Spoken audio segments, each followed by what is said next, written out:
If you have a true scary story you want to share with the channel, go to astheravendreams.com and click the button to do so. And of course, thank you.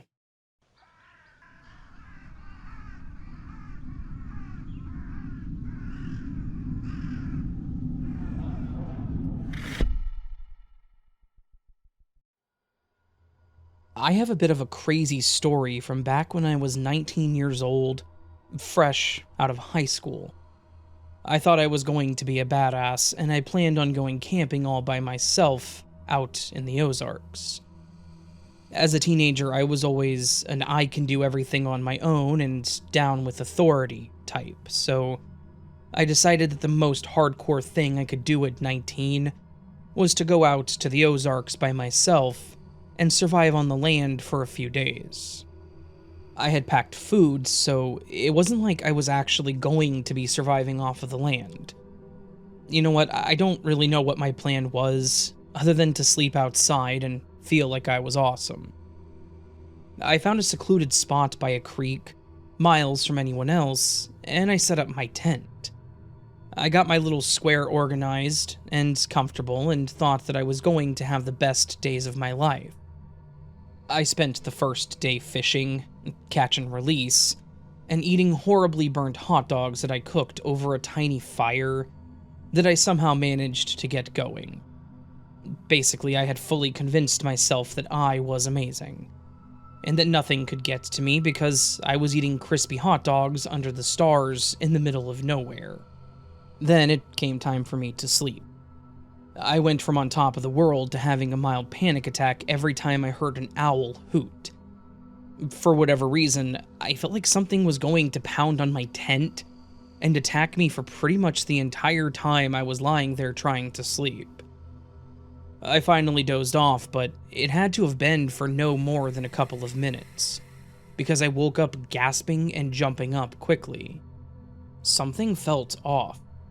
The air outside felt like it wasn't moving, and as much as I wanted to ignore it, I was seriously freaking out. Then I heard what sounded like a clicking sound.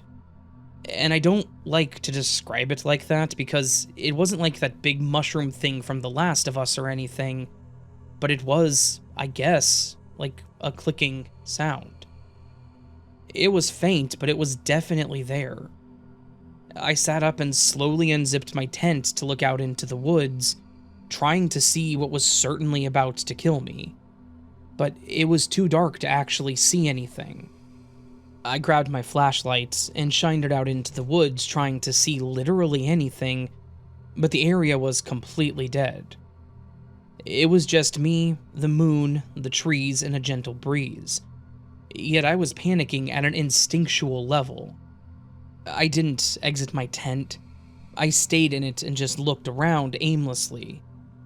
After a few moments, I decided that I was just losing my mind and zipped the door back up and turned to lie back down. Now, the next part, I know, sounds like it's a bunch of BS, but I swear to you it is exactly how it happened. When I turned and looked back into my tent, my flashlight still on, I watched as a small part of my tent floor pressed down into the mud, like it was being stepped on by something.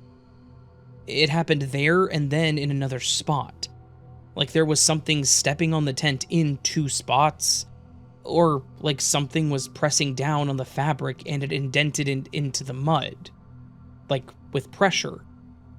I watched it sink slightly, and then just stayed like that, like whatever it was hadn't moved from its new perch. And for a moment, I wanted to reach over to see if I could feel something there. But then I realized that this was insane and stupid, and I was probably going to die. I just slowly backed into the opposite corner of the tent and sat there with my knees curled up, watching that spot, waiting for anything else to happen. I kept my flashlight on, and thankfully it had good batteries because it lasted through the rest of the night, though that was only a couple of hours or so.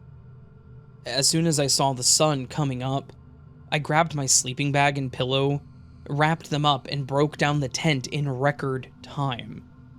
I then noped the hell out of there, threw everything haphazardly into my car, and drove like a bat out of hell until I got into a nearby town. I then drove to a hotel and slept in their parking lot until around 10 in the morning. That was the only and last time that I ever went camping, and I most certainly have not been back to those woods since. I told a few people about this, but they thought I was just making it up. I even tried to convince myself that it was just a dream, but I was very awake when it happened. I have no idea what I witnessed that night, what invisible demon was in my tent with me, but it was definitely something. Whatever was in those woods did one hell of a job scaring the hell out of me. To this day, I still get chills whenever I think about it, and I'm haunted by the unknown. Has anyone else ever had a freaky experience in the Ozarks? I've heard a few stories, but I'm curious if anyone else has had something like this, or even freakier.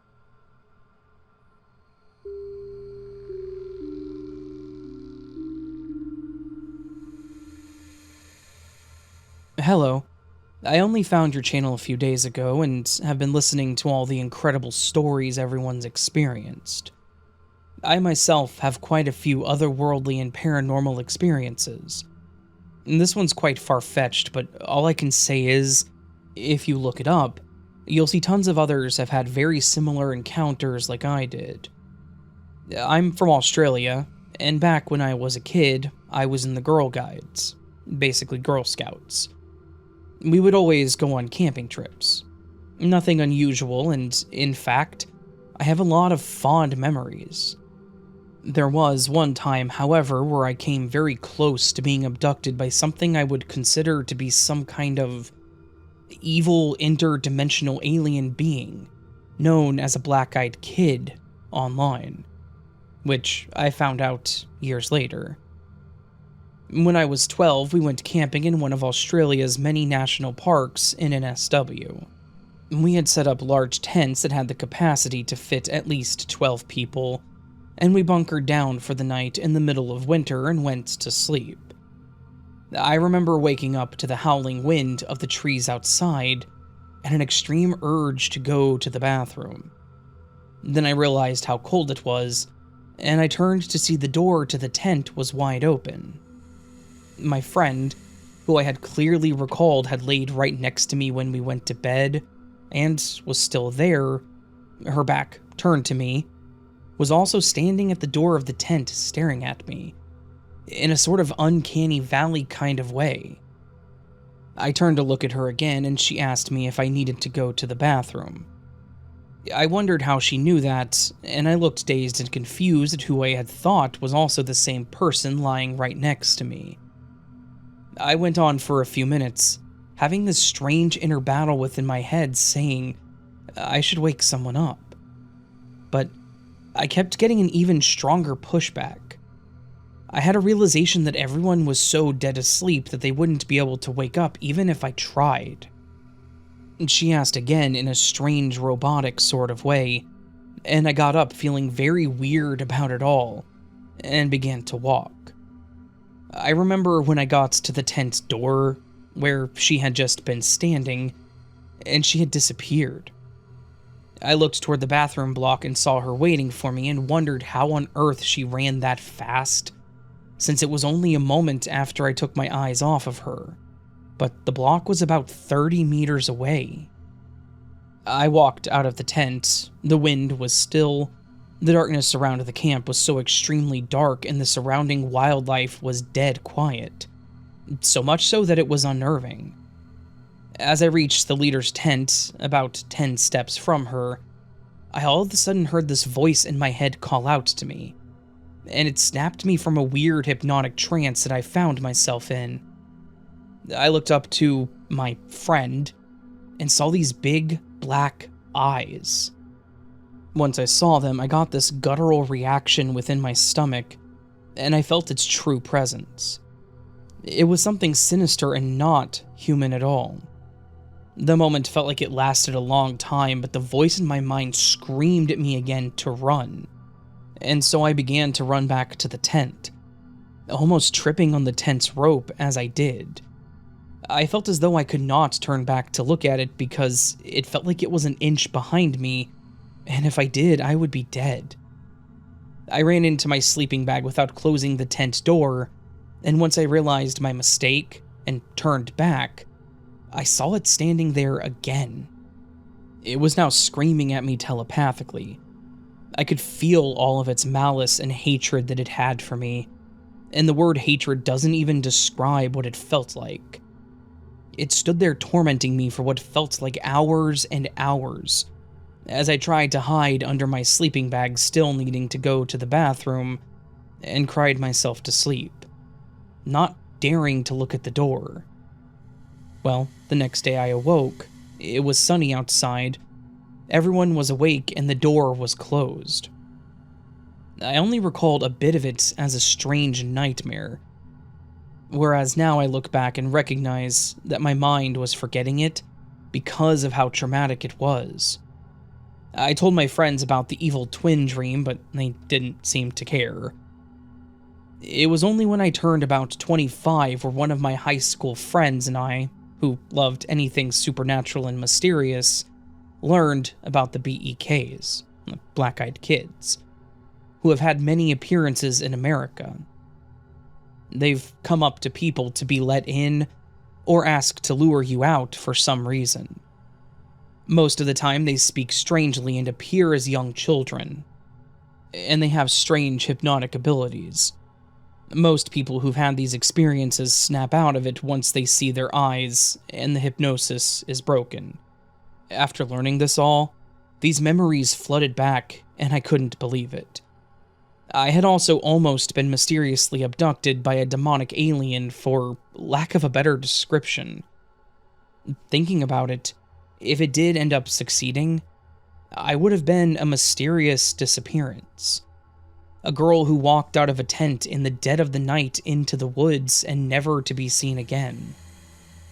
But thanks to what I now call my guardian angel, who's helped me with multiple other encounters like ghosts, etc., I survived, and can tell the spooky tale. If you ever meet a BEK, listen to your gut. You'll feel off about it from the get-go. Look at their eyes and never, ever give them permission.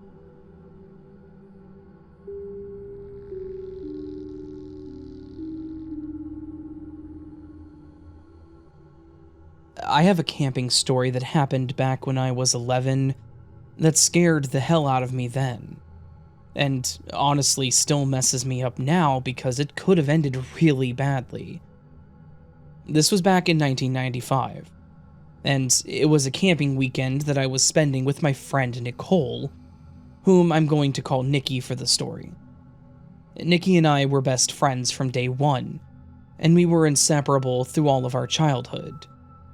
We were so close that whenever her parents went on vacations, or my family did, the other typically tagged along if they were available. This specific trip was a little camping trip that her dad had wanted to set up that specific summer, and he actually asked me if I could come along. Of course, I could, and of course I did. Nikki and I weren't really into girly things. We were both a bit tomboyish, and liked to do the dirty things out in the wild. For the whole weekend, we hiked through the forest, fished in the lake, and spent the nights at the campfire trying to scare each other. Nikki's dad spent the time trying to teach us as much as he could about being out in the wild, which are skills that I still have but don't really use. I can start a fire and tie a fly on a fishing line though, and I cherish those memories. On the last day of the trip, which was the Monday after the weekend, we both woke up early, a bit bummed that our fun time was coming to an end.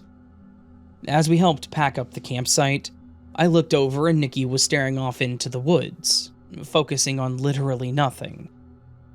I asked her what was up, and she looked at me with a stupid grin saying, "I really want chocolate." I laughed. She'd always been a chocoholic, but she quickly packed in the tent and ran over to her dad saying, "Hey Dad, Sarah and I walk to the store on the grounds to get some candy for the drive home? Her dad was certainly hesitant. The store was about a mile down the main trail, and while we hiked further than that over the weekend, he had been with us the entire time. Nikki could tell that he was iffy on it, but she gave him the look and said, "Please, we'll be quick, I promise." He relented and said, "All right, but stick to the main road and get back as quickly as you can," and then handed her a $10 bill from his wallet. We set off, laughing and chatting about nothing in particular, as we always did. I think we were talking about the fish that she'd caught, because it was big, and I kept catching nothing but bluegill, something that she was not letting me live down. About halfway there, I noticed that Nikki had gone a bit quiet. She'd been looking around and laughing with me, but after a little while, she had kind of just stopped talking. I had tried to continue the conversation, but she did not seem into it. Before I could ask her what was wrong, she grabbed my arm and started walking faster. I made a grunting noise, not wanting to walk any quicker than I had, and asked what she was doing. She looked at me and whispered, "Just keep moving. Don't look back, just keep moving with me." My heart started racing. It was super out of character for Nikki to be serious, and this wasn't a prank, I could tell. I wanted to look behind me and see what had bothered her, but I didn't because I could tell that she was actually bothered. We picked up our pace a bit, speed walking by this point, when she looked back again, and then pulled my arm a second time. This time she actually pulled me off the path toward a small RV sitting in a clearing, with an elderly couple sitting outside of it. Nikki called out, "Hey, excuse me." Her voice was a bit shaky. She was way louder than she needed to be for how close they were, like she was trying to make sure that she was heard. The old man stood up, immediately concerned, like he could read her voice, and he asked her what was going on. Nikki leaned in and said, "I think there's a man following us. He's been behind us for a while, and I'm pretty sure I saw a gun in his hand. I'm just scared that he's going to try something." The old man's expression darkened, and he told us to stay put with his wife, and that he would take care of it. He then opened the door to his RV and grabbed what looked like a shotgun before walking toward the path where the man would have been. We huddled closer to the older woman who tried to comfort us while we both just watched the opening, waiting to hear a bang or a boom. Thankfully, that didn't happen. There was a shouting that we couldn't make out, and the man came back saying that the guy had taken off into the woods. Apparently, as soon as the old man came out with the gun, the guy took off into a straight sprint without saying anything. "He's gone, but I got a good look at him. We should get the rangers out here to look for him." He told us to stay with his wife while he went up and got them. The rangers came out, took our statements, and told us that they would look for the guy. One of them took us back to our camp where Nikki's parents were waiting for us and explained the situation. Her parents were a bit frantic when they heard what happened. I remember her mom was super huggy at that moment, and her dad was cursing under his breath, probably feeling upset that he let us go. It obviously wasn't their fault. They couldn't have expected some creep to be, well, creepy. I don't think they ever found the man or what it was all about, but I can fill in the blanks. It felt like he was going to attempt to kidnap us, especially true if Nikki really did see a gun. Thankfully, that old couple was in the right place at the right time, and that old man was more than willing to be aggressive to protect us.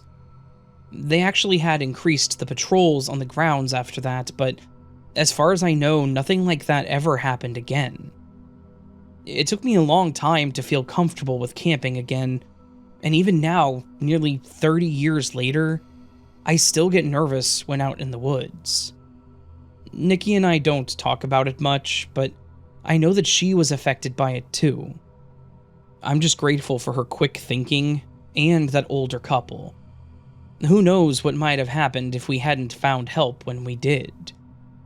It's a reminder that even the most fun times can be tainted by other people with malicious intent.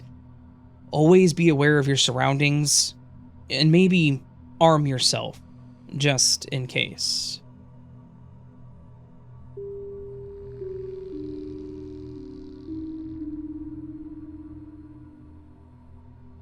In the summer of 2022, my last camping trip with my family, we went to a popular camping location in Ohio. If you can figure it out, bonus to you. My sister and I, me 17 at the time and her 14 at the time, shared a tent. So we stayed up giggling and messing around quite a bit, like playing Uno or talking about boys that she liked.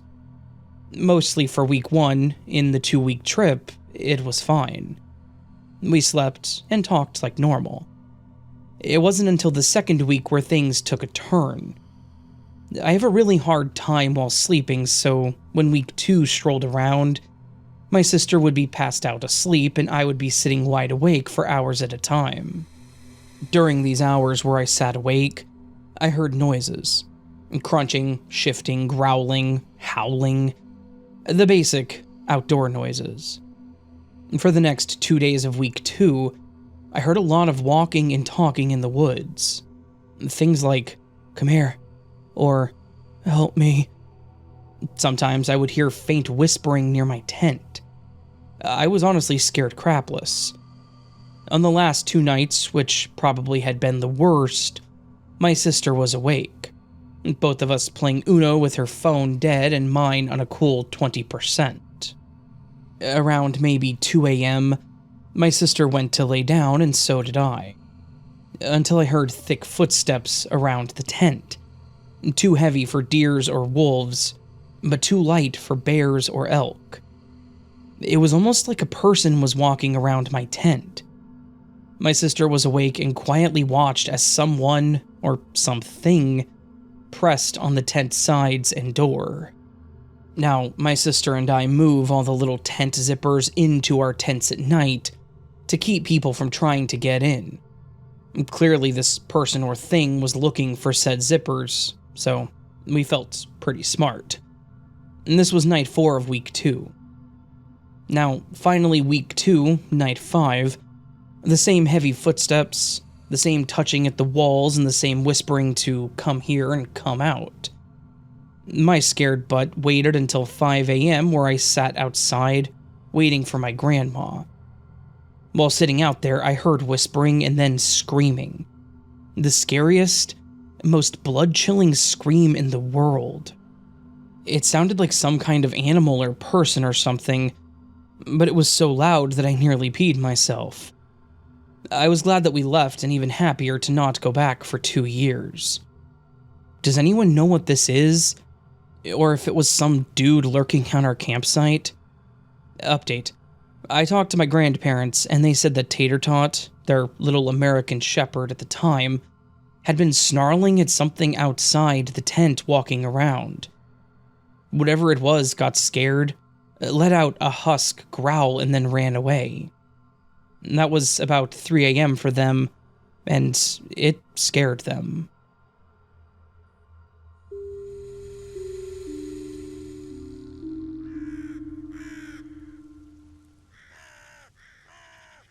So that, my friends, was a collection of some terrifying camping stories.